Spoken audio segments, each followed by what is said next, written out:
I was a massive bookworm as a teenager. I was that kid who spent all their time in the library at lunch breaks reading, and I would never be seen without a book in my bag. But that wasn't always the case. I was not really interested in reading at all until I was about 9 or 10 years old. And like so many kids, that was due to this book and a desperate need to do everything that my sister does. I showed no interest in reading until my sister was reading this, and some of my friends at school had read it and were talking about it, so I decided to wait until she'd finished with the book and then read it. And I remember powering through it quite fast, to be honest, for a 10-year-old. You can tell how loved this copy is by the condition of its spine.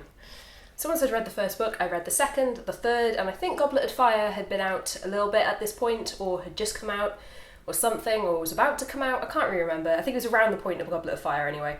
And I was obsessed. I reread those 4 books over and over and over. My mum credits J.K. Rowling for my getting into reading, and she's very grateful that she wrote those books because that got me into reading. But I think of it a bit differently, because I think Harry Potter got me into reading Harry Potter. Then my mum brought home another book, Beyond the Deepwoods, by Paul Stewart and Chris Riddell. She got this book pretty much because of this little label. At first I was too scared to read this because of the cover. I mean, look at all these creatures. This legitimately terrified me when I was about 10. But when I did finally pluck up the courage to read it, I absolutely loved it. It was amazing. And I loved then, and still do, just the number of illustrations throughout. I love Chris Riddell's style of illustrations. They're just amazing, and there's almost no pages without some kind of drawing on them. So I read this and immediately went out and bought the sequel. Paul Stewart and Chris Riddell were actually the first authors I ever wrote a fan letter to. I would think I was about 10 or 11, I was still in primary school, definitely.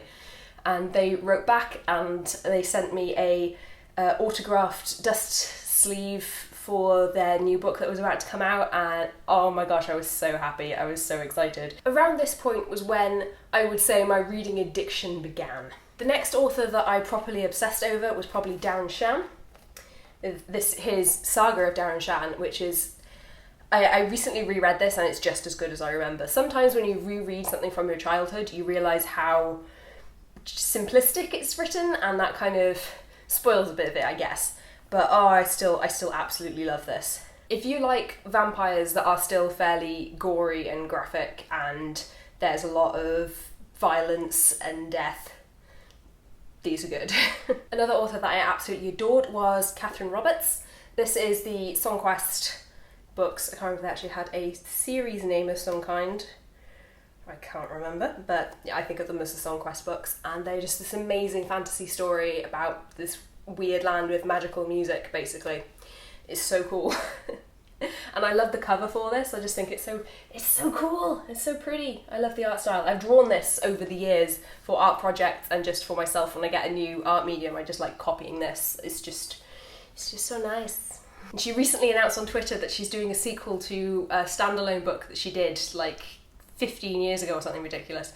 And I really want to read it. And I can't remember, I think I got rid of my copy of that book, so I'm going to have to see if I can find it in a library or a charity shop or something.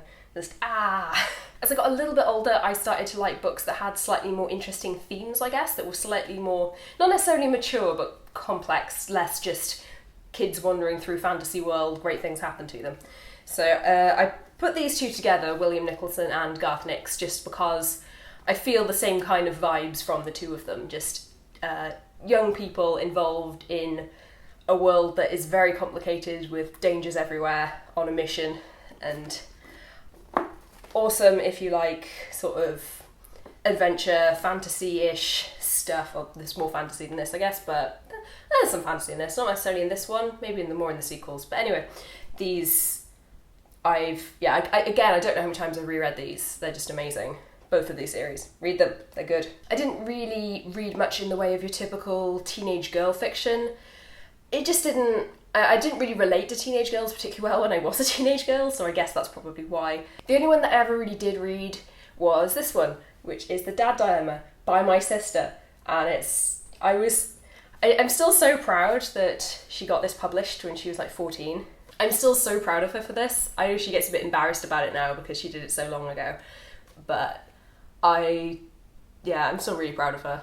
Admittedly, at the time, I was very competitive with my big sister and felt like I had to do everything that she did, and this kind of just set the bar too high. So at the time, I was a bit torn as to how I felt. Now, this was about the time that I ran out of books at Waterstones that I wanted to read. Let that sink in. I remember going into Waterstones one weekend and looking through the bookshelves and picking out so many books and reading the blurbs, and there was nothing that was sort of my usual fantasy sort of stuff that I hadn't already read. So I think this was about when I was around 14 years old, and then I started getting into slightly more grown-up reading material.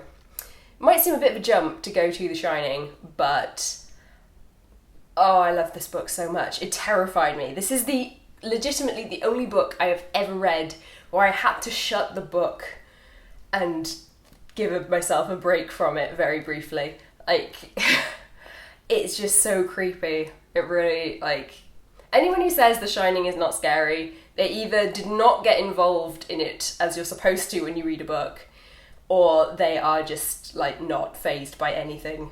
So I continued reading quite obsessively through the rest of high school. I continued at this rate probably until I went to university, and then I started having to do so much extra reading for my work in my free time that I lost interest in reading recreationally. I think a lot of people get that. There's that you can't enjoy doing something because you've been doing it all day and you just need to switch off and not think. And since I have been in university since I was 18, just doing one degree after another, I've not really had a chance to slip out of that and get back into reading as I did as a teenager. I still read, definitely do. There's plenty of books on these shelves that I have bought and read within the last few years, but they're certainly not appearing at the rate they used to. And I think one of the things I'm looking forward to the most when I finish my PhD is reading for fun again, like, and not just every so often, like always having a book on the go like I used to. So that was my life in books. I hope you enjoyed. I had fun. I hope you did too. And as always, I will see you again soon. Bye.